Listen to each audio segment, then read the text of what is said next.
Welcome. If you want to change lock method in your ASUS Zenfone Max M2, let's go for the settings.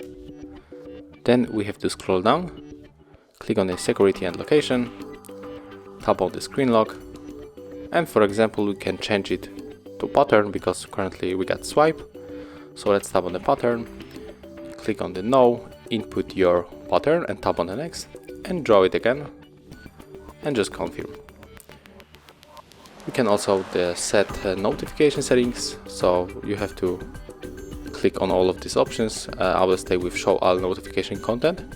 Click on the done, and right now when we are going to lock our device, we have to input our pattern. Thank you guys for watching, leave thumbs ups, comments and subscribe to our channel.